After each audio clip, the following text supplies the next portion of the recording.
Mudah-mudahan sudah kelihatan ya. Masih loading, Prof. Masih loading. Sinyalnya kurang stabil kebetulan.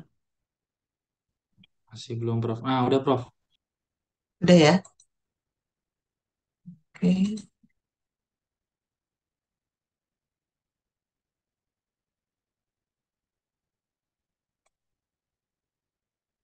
Oke. Jadi, oke, jadi kita coba, saya hanya ingin menyampaikan di sini ada fosil lain, barangkali nanti ada teman-teman yang bekerja di perusahaan migas,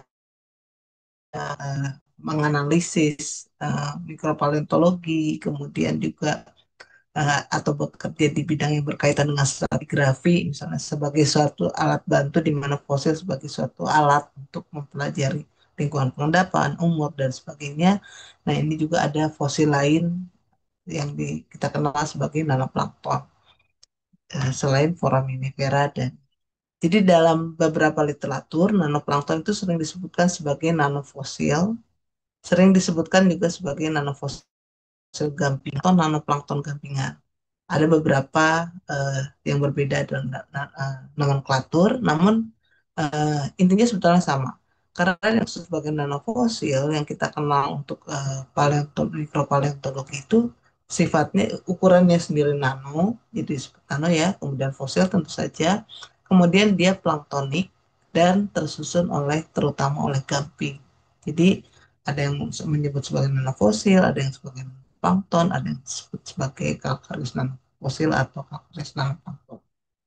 Ya, sangat kecil ya, jadi ukuran ini kita seringkali bisa melihatnya dengan mikroskop dengan pembesaran yang besar, dengan paling bagus itu 1000 atau paling tidak adalah 400 kali.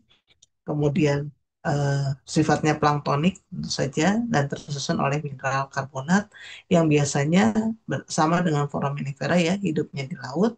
Kemudian juga biasanya kita bisa mengetesnya pada batuan-batuan yang bersifat karbonat. Dan ini bedanya kalau foraminifera itu adalah kelompok hewan, kalau ini berasal dari kelompok tumbuhan atau kokolithosfer. Nah, kita lihat sendiri kokolithosfer itu adalah termasuk alga yang hidupnya di laut, kemudian dari divisi Chrysophyta. Nah, alga ini kelompok alga, dia selama hidupnya menghasilkan suatu lempeng-lempeng gamping. Dan untuk mudahnya adalah bagian luar, bagian kulit daripada alga sendiri. Kemudian, nah lempeng-lempeng itu pada waktu masih membungkus alga, dia saling bertaut sama satu lain.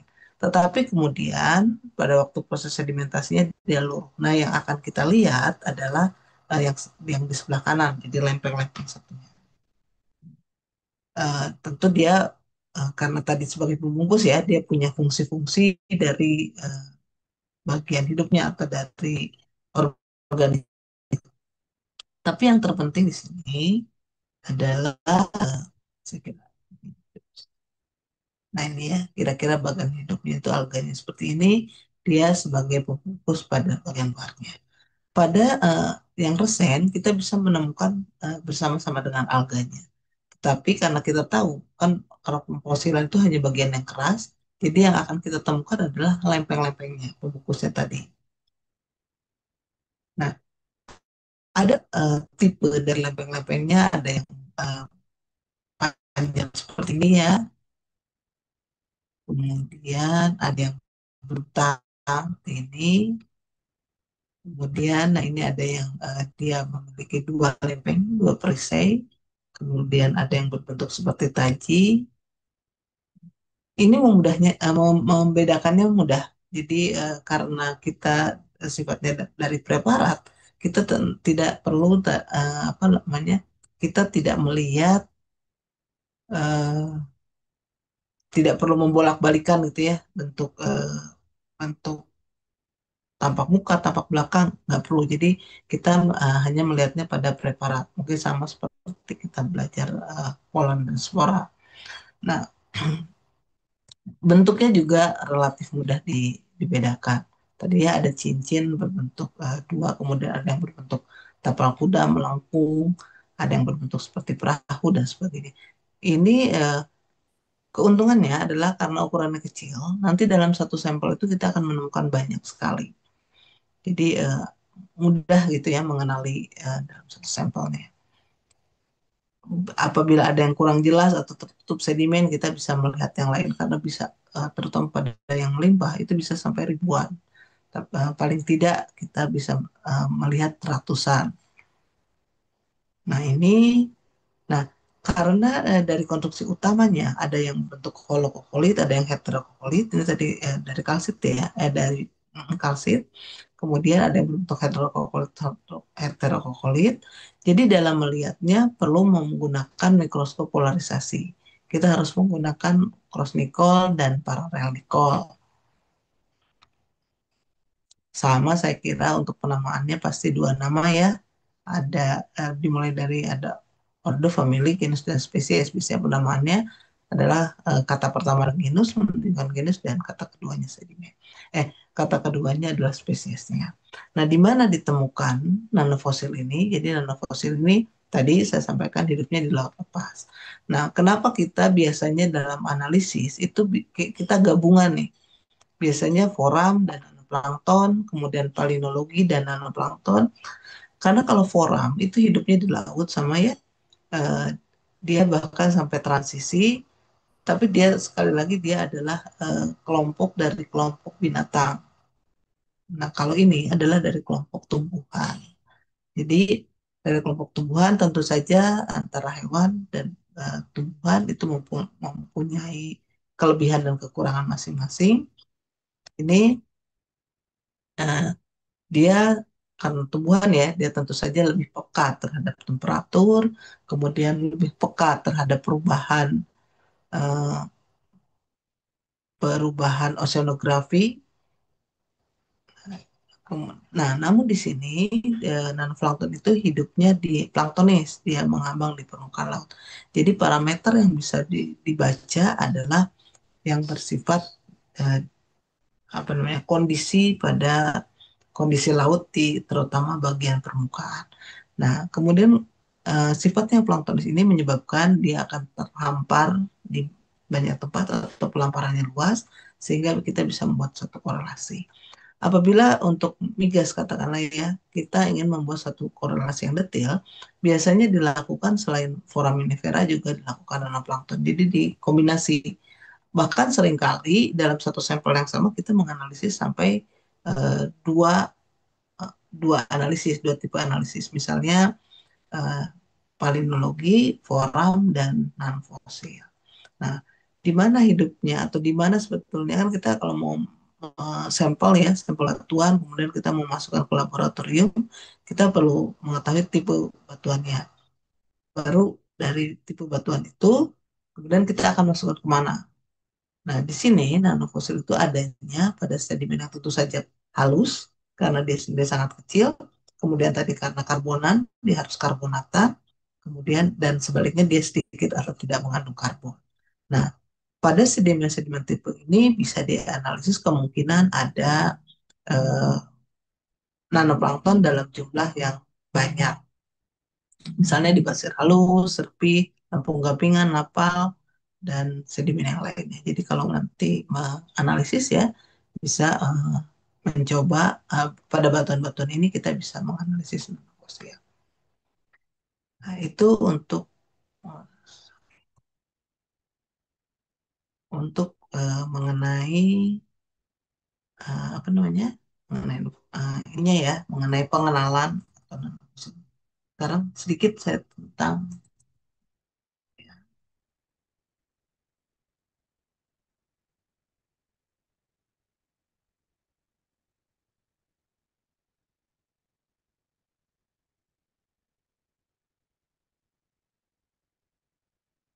dan bisa berfungsi baik.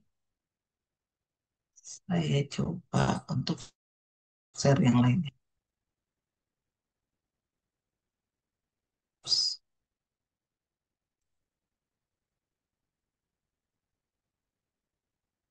Oke. Nah, karena kita tadi menggunakan benar-benar kelihatannya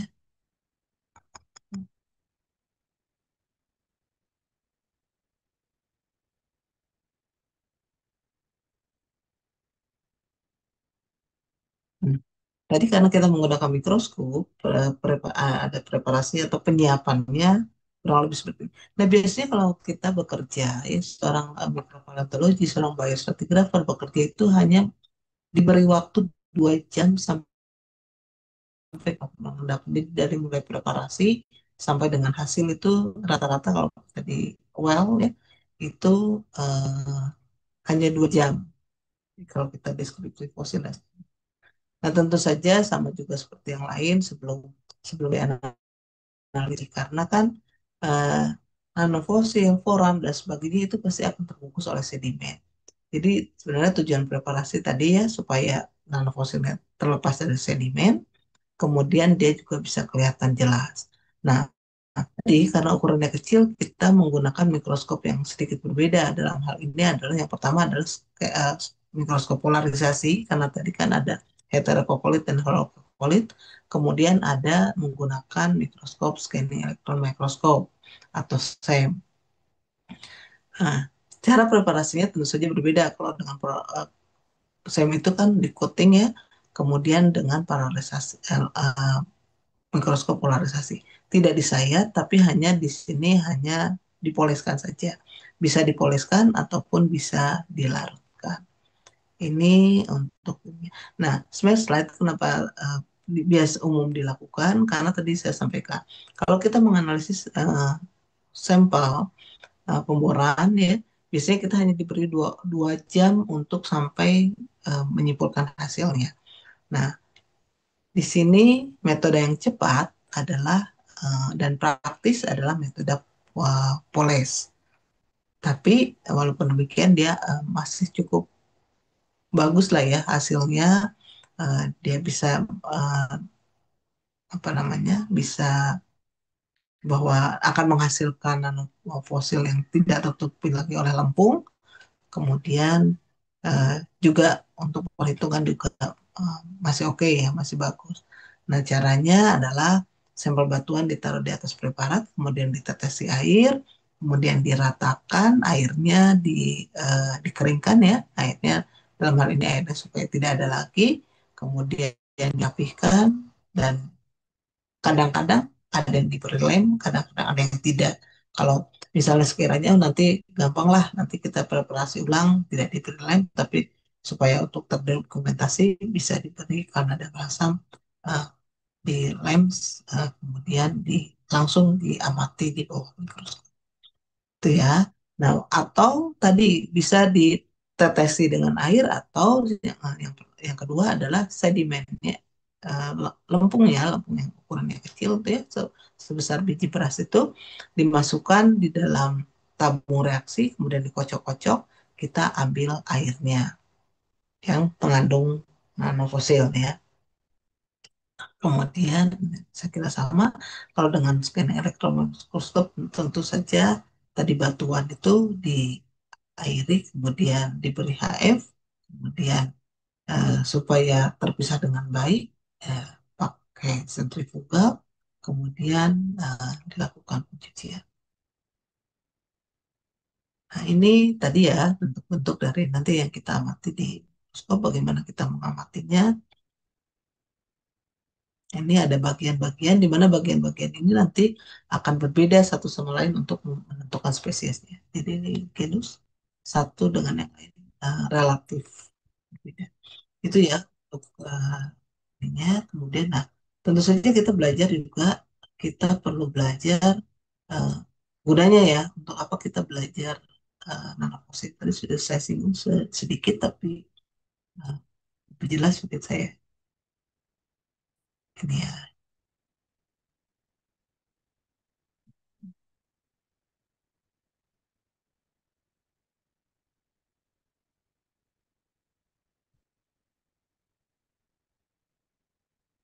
Oke.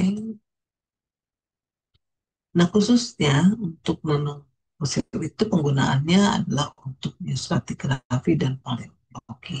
Khususnya karena dia sifatnya planktonik untuk mengidentifikasi atau untuk mengukur sifat-sifat fisik yang ada di permukaan bagian atas, di air laut bagian atas. Nah, sebelumnya kita lihat dulu bagaimana nanofosil yang ukurannya kecil itu kok bisa sampai ke atau bisa terendapkan di dalam sedimen. Nah, karena alga dia punya sensitivitas terhadap satu adalah kedalaman tentu saja, kemudian suhu air, kemudian salinitas dan kadar garam. Di sini nanti ada beberapa spesies yang memang dia hanya akan hidup pada suhu air tertentu, kemudian salinitas tertentu atau kedalaman tertentu. Juga karena tadi ya alga tentu saja dia lebih sensitif terhadap sinar matahari, kadar nutrisi, kemudian jumlah oksigen terlarut kurang lebih. Nah, oke, nah ini dia bisa walaupun kecil dia bisa mengendap. Itu salah satunya memang dia apa namanya bisa umumnya akan menjadi akan apa ya menjadi akan dimakan oleh predator dan dia terbungkus oleh pelet dari predator sehingga kemudian dia bisa melewati garis sisidi dan akhirnya tertenggelam di bawah laut. Demikian juga dia tidak terbawa arus karena uh, dia bersama-sama dengan uh, dengan kotoran atau dengan bagian-bagian dari pemangsanya. Oke. Nah, salah satunya adalah go- eh, apa namanya? Salah satu guna dari nanofosil itu biasanya karena satu ukurannya dia sangat kecil, sumpah melimpah akan ditemukan banyak. Jadi dari satu preparat kecil saja kita bisa bahkan bisa menemukan sampai beberapa ratus ribu individu. Kemudian sifatnya planktonis, artinya dia memiliki penyebaran geografis yang luas sehingga kita bisa membuat suatu korelasi walaupun suatu daerah yang berjauhan. Kemudian, nah ternyata dalam perubahan morfologinya, walaupun ukurannya kecil ya, itu uh, dia berevolusi dengan cepat sehingga kita bisa mendeteksi kira-kira waktunya itu, waktu geologinya itu kapan dia muncul dan punahnya. Nah, kemudian juga karena ukurannya kecil, dia tentu saja akan menguntungkan eh, karena hanya memerlukan sampel dengan ukuran yang kecil. Sehingga kita bisa menganalisis baik sampel permukaan maupun sampel bawah permukaan yang ukurannya tidak terlalu besar. Tentu saja sama juga dengan pengambilan sampel lainnya bahwa sampel itu harus bersih.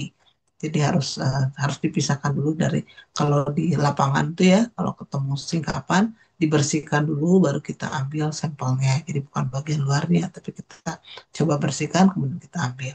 Kemudian tentu saja harus mewakili ya dianggap mewakili kira-kira uh, untuk keperluannya hanya sedikit saja hanya kira-kira 200 sampai 500 gram. Nah, sampel itu harus pasti, harus ada nomor sampelnya, lokasinya, kemudian waktu pengamatannya dan sebagainya. Karena sampel nggak boleh ketukar-tukar ya.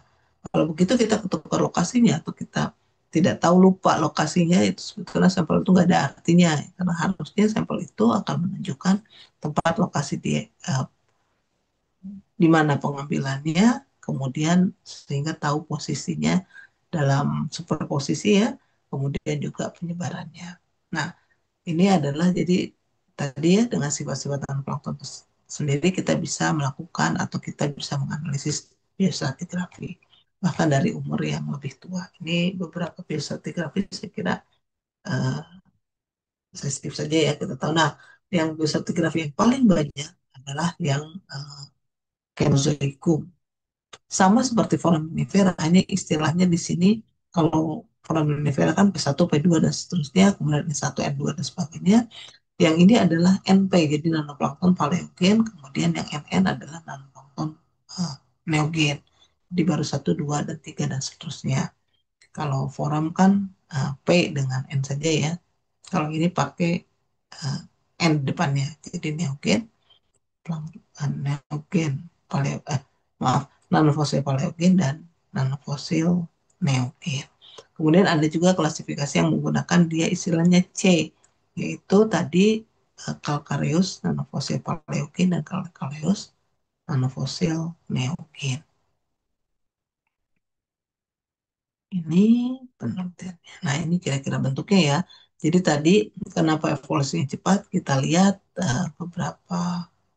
beberapa sampel dari Miocene, Pliocene itu bentuk-bentuknya sangat berbeda. Bahkan kita, nah ini ya misalnya ini adalah dari kelompok Psilospera, di mana pada bentuk-bentuk awal oligosin saja masih sangat sederhana, kemudian kita bisa temukan sampai dengan uh, resen.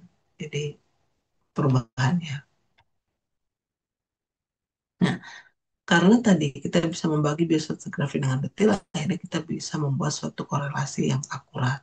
Makin kita bisa membagi suatu suksesi ya, satu suksesi dengan suksesi yang lainnya, makin kita bisa membagi menjadi beberapa eh, satuan korelasi, itu semakin detail, artinya tingkat ketelitian kita makin tinggi.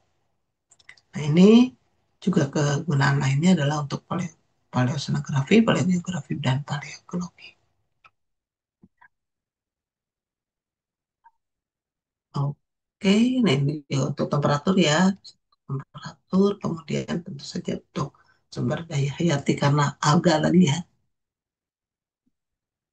Baik, saya kira itu mudah-mudahan sedikit banyak lah ada insight, ada manfaatnya karena tadi ya ada berbagai mikrofosil, jadi tidak hanya forum saja, kemudian polen dan sebagainya, tapi juga ada juga nanofosil, ostracoda dan sebagainya yang bisa kita ketemukan, yang bisa kita sebagai alat untuk identifikasi. Itu ya, mudah-mudahan saya tidak akan sekali lagi, saya tidak akan memberikan asesmen, tidak akan memberikan. Tapi sebentar saya minta izin sebentar ya, saya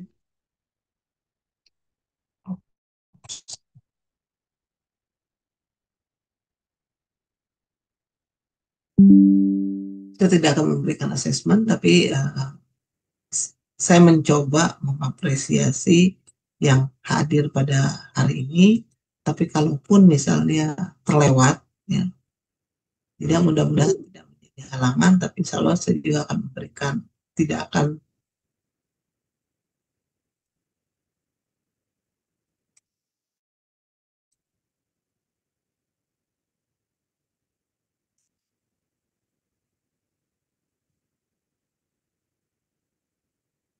ya, saya ambil gambar untuk memudahkan saya nanti.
Baik, saya kira kalau sudah saya sampaikan, mudah-mudahan bisa terdokumentasi dengan baik.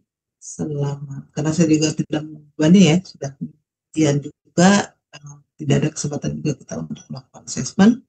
Jadi mudah-mudahan kita bisa ketemu nanti pada waktu